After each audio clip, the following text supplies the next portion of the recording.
ಹಾಗೆ ನಾನು ಬಂದ ತಕ್ಷಣ ನೀವೆಲ್ಲ ನಿಂತ್ಕೊಂಡ್ರಲ್ಲ, ಅದಕ್ಕೆ ನಗು ಬಂತು. ಮಹಾರಾಣಿ ಅವರು ತಮ್ಮನ್ ತಾವ್ ಏನ್ ಅನ್ಕೊಂಡ್ಬಿಟ್ಟಿದಾರೋ. ನೀನ್ ದೊಡ್ಡ ಹೀರೋಯಿನ್ನು, ನಾವು 3 ಜನ ವಿಲನ್ಗಳ. ಅಯ್ಯೋಯ್ಯೋ, ನಾನೆಲ್ಲಿ ಇವನ್ ವಿಲನ್ ಅಂತ ಹೇಳ್ದೆ, ಅವ್ರ ತರ ಅಂತ ಹೇಳ್ದೆ ಅಷ್ಟೇ. ನೋಡು, ಈ ತರ ಕಿಲ್ಲನ್ ಮಾಡೋದೆಲ್ಲ ನಮ್ಗೆ ಇಷ್ಟ ಆಗಲ್ಲ. ಅಯ್ಯೋ ನೀವು ನಾವು ಡಿಸ್ಕಸ್ ಮಾಡ್ಬೇಕಾಗಿರೋ ವಿಷಯ ಏನು, ನೀವೇನ್ ಮಾತಾಡ್ತಾ ಇದ್ದೀರಾ? ಕನ್ಫ್ಯೂಷನ್. ಸಾರಿ ಅಕ್ಕ. ಅಜ್ಜಿ ನಿನ್ನನ್ನು ಯಾಕೆ ಕರೆಸ್ಕೊಂಡ್ರು? ಹುಷಾರಿಲ್ದೆ ಮಲ್ಗಿದ್ದವರು ಇಷ್ಟು ಖುಷಿಯಾಗಿ ಹೋದ್ರಲ್ಲ, ಅಂಥದ್ ವಿಷಯ ಏನ್ ಮಾತಾಡ್ದೆ? PT ಉಷಾ ರೇಂಜಿಗೆ ಓಡಿದ್ರು ಅಕ್ಕ. ಒಳಗಡೆ ಏನ್ ನಡೀತು? ನೀನ್ ಅವ್ರ ಹತ್ರ ಏನ್ ಹೇಳ್ದೆ? ಸತ್ಯ ಹೇಳ್ದೆ. ಯಾವ ಸತ್ಯ? ಏನು ಅಂತ ಸರಿಯಾಗಿ ಹೇಳು. ಮೆಹಂದಿ ಶಾಸ್ತ್ರದ ದಿನ ಏನೇನಾಯ್ತು ಅಂತ ಬಿಡಿಸಿ ಬಿಡಿಸಿ ವಿವರವಾಗಿ ಹೇಳ್ದೆ.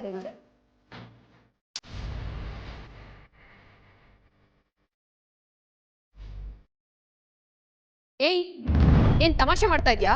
ಹೌದೌದು, ಇದು ಕಾಮಿಡಿ ಕಿಲಾಡಿಗಳು ಸ್ಟೇಜು, ನಾನು ಪರ್ಫಾರ್ಮರು, ತ್ರಿದೇವಿಯರು ಜಡ್ಜಸ್. ಕಾಮಿಡಿ ಮಾಡದೇ ಇರಕ್ಕಾಗತ್ತಾ? ಅಯ್ಯಯ್ಯೋ ಅಕ್ಕ, ಇವಳು ನಮ್ಮನ್ ಸಿಕ್ಕಾಕ್ಸ್ಬಿಟ್ಲು ಅನ್ಸತ್ತೆ. ಅಜ್ಜಿ AJ ಹತ್ರ ಎಲ್ಲ ವಿಷಯ ಹೇಳಕ್ ಹೋದ್ರು ಅನ್ಸತ್ತೆ. ಮುಗೀತು, ನಮ್ ಕತೆ ಮುಗ್ದು ಹೋಯ್ತು. ವಿಷಯನ ಡೈವರ್ಟ್ ಮಾಡ್ಬೇಡ. ಅದೇನು ಅಂತ ಸರಿಯಾಗಿ ಹೇಳು. ಅವತ್ತು ನಾನೇ ಓಡೋಗಿದ್ದು. ನನಗೆ ಈ ಮದುವೆ ಇಷ್ಟ ಇರಲಿಲ್ಲ ಅಂತ ಅಜ್ಜಿ ಹತ್ರ ಹೇಳಿದೆ. ಅವ್ರಿಗೆ ಸಮಾಧಾನ ಆಯಿತು. ಅಜ್ಜಿ ಮನಸ್ಸಿನ ತುಂಬ ನನಗೆ ಅನ್ಯಾಯ ಆಗಿದೆ ಅನ್ನೋದೇ ಓಡ್ತಿತ್ತು. ಅದ್ರ ಬಗ್ಗೆನೇ ಯೋಚನೆ ಮಾಡಿ ಮಾಡಿ ಅವ್ರ ಆರೋಗ್ಯ ಹದಗೆಟ್ಟಿತ್ತು. ಆ ಕಾರಣದಿಂದಾನೇ ನಾನು ಅವ್ರಿಗೆ ಸತ್ಯ ಹೇಳಬೇಕಾಯ್ತು. ಅಂದ್ರೆ ನಮ್ಮ ವಿಷಯ. ನಿಮ್ಮ ಉದ್ದೇಶ ಏನೇ ಆಗಿದ್ರು ಆ ಟೈಮಲ್ಲಿ ನೀವು ನನಗೆ ಸಹಾಯ ಮಾಡಿ ನನಗೆ ಧೈರ್ಯ ಕೊಟ್ಟವರು. ನಾನೇ ನಿಮ್ಮ ಬಗ್ಗೆ ಕಂಪ್ಲೇಂಟ್ ಮಾಡಲಿ? ಮಾಡಿದ ಸಹಾಯನ ಮರೆಯೋದು ಮನುಷ್ಯತ್ವ ಅಲ್ಲ. ಆ ವಿಷಯ ಯಾವತ್ತಿದ್ರೂ ನನ್ನ ಮನಸ್ಸಲ್ಲೇ ಇರುತ್ತೆ. ನೀವು ಅದ್ರ ಬಗ್ಗೆ ಯೋಚನೆ ಮಾಡಬೇಡಿ, ಧೈರ್ಯವಾಗಿರಿ. ಅಜ್ಜಿನ ಖುಷಿಯಾಗಿ ನೋಡ್ಕೊಳ್ಳಿ.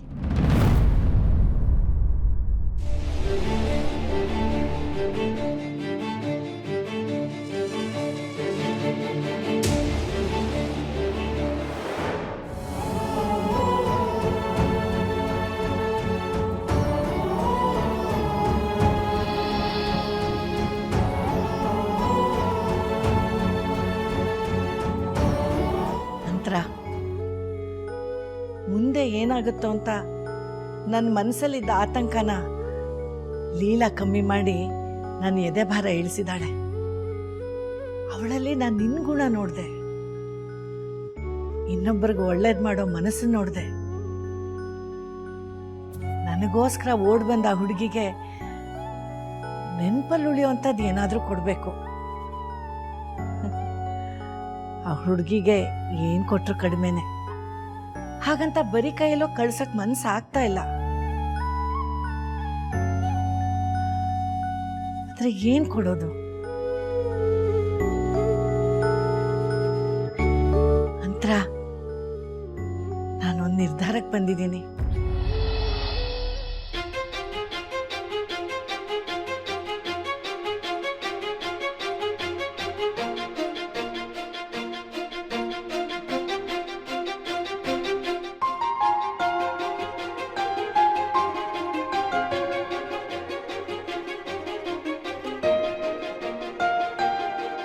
ಅಂತರ, ಇದು ನನ್ನ ಮಗನ ಪಾಲಿಗೆ ಬರೀ ಸೀರೆ ಅಲ್ಲ, ನಿನ್ನ ನೆನಪು ಅನ್ನೋದು ನನಗೆ ಗೊತ್ತಿದೆ. ಆದರೆ ಇದನ್ನು ನಾನು ನಿನ್ನ ಆಯ್ಕೆ ಲೀಲಾ ಕೊಡೋದ್ರಿಂದ ನಿನಗೂ ಸಂತೋಷ ಆಗುತ್ತೆ ಅಂತ ನನಗನ್ನಿಸ್ತಿದೆ. ಜೀವ ಇಲ್ಲದೆ ಇರೋ ಈ ಸೀರೆನ ನಿನ್ನ ಆಯ್ಕೆ ಲೀಲಾ ಕೊಡೋದ್ರಿಂದ ಈ ಸೀರೆಗೆ ಮತ್ತೆ ಜೀವ ಕೊಡ್ತಿದ್ದೀನಿ ಅಂತ ಅನ್ನಿಸ್ತಿದೆ. ನಿನ್ನ ಏಜೆಗೆ ಲೀಲಾ ಅಂತೂ ಸೇರಲಿಲ್ಲ, ನೀನು ನೆನಪಾದ್ರೂ ಅವಳಿಗೆ ಸೇರಲಿ ಅಂತ.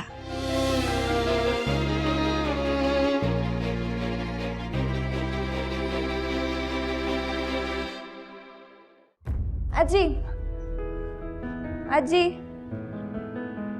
ಓ ನೀವಿಲ್ಲಿದ್ದೀರಾ? ನಾನು ಹೊರಡ್ತೀನಿ. ನಾನು ಇಲ್ಲೇ ಉಳಿಸ್ಕೊಳಕ್ಕಾಗತ್ತಾ? ಆಗಲ್ಲ, ಆದರೆ ಒಂದು ಫೋನ್ ಕಾಲ್ ಮಾಡಿದ್ರೆ ನಾನು ಬಂದ್ಬಿಡ್ತೀನಿ. ಆದರೆ ನಂದೊಂದು ಆಸೆ ಇದೆ. ಅಜ್ಜಿ, ನೀವು ಬೇಕು ಅಂದರೆ ಆಕಾಶದಿಂದ ಚಂದ್ರನೇ ತಂದ್ಕೊಡೋ ನಿಮ್ಮ ಮಗ ಇರಬೇಕಾದ್ರೆ ನೀವು ಯಾಕೆ ಯೋಚನೆ ಮಾಡ್ತೀರಾ? ಅದು ಸರಿನೇ, ಆದರೆ ಕೆಲವು ಆಸೆಗಳನ್ನು ಕೆಲವರಿಂದ ಮಾತ್ರ ಪೂರ್ತಿ ಮಾಡೋಕ್ಕೆ ಸಾಧ್ಯ. ಹೌದಾ? ನಿನ್ನ ಮನೆಗೆ ಹೋಗೋಕ್ಕೆ ಮೊದಲು ಈ ಸೀರೆನ ಉಟ್ಕೋಬೇಕು. ಅದನ್ನು ನಾನು ಕಣ್ತುಂಬ ನೋಡಿ ಸಂತೋಷ ಪಡಬೇಕು. ಅಯ್ಯೋ, ಇಷ್ಟು ಚಿಕ್ಕ ವಿಷಯಕ್ಕೆ ಇಷ್ಟೆಲ್ಲ ಕೇಳಬೇಕಾ? ನೀವು ಮೊದಲೇ ಹೇಳಿದ್ರೆ ನಾನು ದೇವಸ್ಥಾನದಿಂದ ಮನೆಗೆ ಹೋಗಿ ಸೀರೆ ಉಟ್ಕೊಂಡೇ ಬರ್ತಿದ್ದೆ. ಹುಚ್ಚುಡ್ಗಿ, ಈ ಸೀರೆಲೇ ನಾನು ನಿನ್ನ ನೋಡಬೇಕು. ಇದು ನಿಂದ ಆಗಬೇಕು, ಅದೇ ನನ್ನ ಆಸೆ. ಅಯ್ಯೋ ನನಗ? ಯಾಕಜ್ಜಿ? ದೊಡ್ಡವ್ರು ಕೊಟ್ಟಾಗ ಆಶೀರ್ವಾದ ಅಂತ ತಿಳ್ಕೊಬೇಕು. ಯಾಕೆ ಅಂತ ಕೇಳಬಾರ್ದು. ಹಿರಿಯರು ಅಂತ ಆಶೀರ್ವಾದ ಪಡ್ಕೊಂಡಲ್ಲ, ಹಾಗೇನೆ ಹಿರಿಯರು ಏನಾದರೂ ಕೊಟ್ಟಾಗ ಅದನ್ನು ಆಶೀರ್ವಾದ ಅಂತಲೇ ತಗೋಬೇಕು. ಏನಾಯ್ತು? ನಿಮ್ಮ ದೊಡ್ಡ ದೊಡ್ಡ ಕನಸುಗಳು ಕನಸಾಗೆ ಉಳಿದಿವೆ.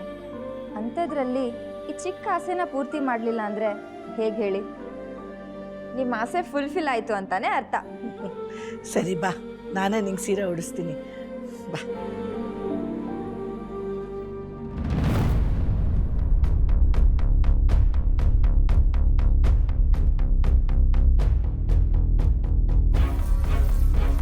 ದುರ್ಗಾ!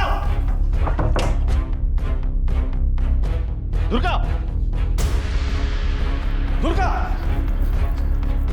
ಏನಾಯ್ತು ಏಜೆ? ನನ್ನ ರೂಮ್ ಒಳಗೆ ಹೋಗಿದ್ಯಾ? ನಾವು ಹೋಗಿಲ್ಲ ಏಜೆ. ಯಾಕೆ ಏಜೆ? ಏನಾದರೂ ಪ್ರಾಬ್ಲಮ್ಮಾ? ನೀರುಳಿದ್ದ ಅಂತರ ಸೀರೆ ಕಾಣಿಸ್ತಾ ಇಲ್ಲ. ಏನು ಅಂತರಾತ್ತೆ ಸೀರೆ ಕಾಣಿಸ್ತಾ ಇಲ್ವಾ? ನಮ್ಗಿದ್ರ ಬಗ್ಗೆ ಏನು ಗೊತ್ತೇ ಇಲ್ಲ ಏಜೆ. ನಾವು ನಿಮ್ಮ ರೂಮಿಗೆ ಹೋಗ್ಲೇ ಇಲ್ಲ. ಮತ್ತೆ ಬೀರುಳಿದ್ದ ಸೀರೆ ಹೇಗೆ ಕಾಣೆ ಆಗುತ್ತೆ? ನಿಮ್ಮನ್ನು ಬಿಟ್ಟು ಬೇರೆ ಯಾರು ಮುಟ್ತಾರ ಅದನ್ನ? ನಾನು ರಾವ್. ಏನು ಹೇಳ್ತಿದ್ಯಮ್ಮ? ಹೌದು, ಆ ಸೀರೆ ತಗೊಂಡಿದ್ದು ನಾನೇ. ಅಮ್ಮ ನೀನಾ? ಅದನ್ನು ಒಬ್ರು ಕೊಡಬೇಕು ಅನ್ನಿಸ್ತು ರಾವ್, ಅದಕ್ಕೆ. ಪಕ್ಕ ಇಬ್ಬರಿಗೆ ಕೊಡೋದಕ್ಕೆ ತಗೊಂಡಿರ್ತಾರೆ. ಅದು ಅಂತರ ನೆನಪು ಅಂತ ನಿಮ್ಗೆ ಗೊತ್ತಿದೆ ತಾನೆ? ಗೊತ್ತಿದೆ. ಹೋಗ್ಲಿ, ಅದನ್ನ ಯಾರು ಕೊಟ್ರಿ ಅಂತನಾದ್ರೂ ತಿಳ್ಕೊಬೋದಾ? ಲೀಲಾಗೆ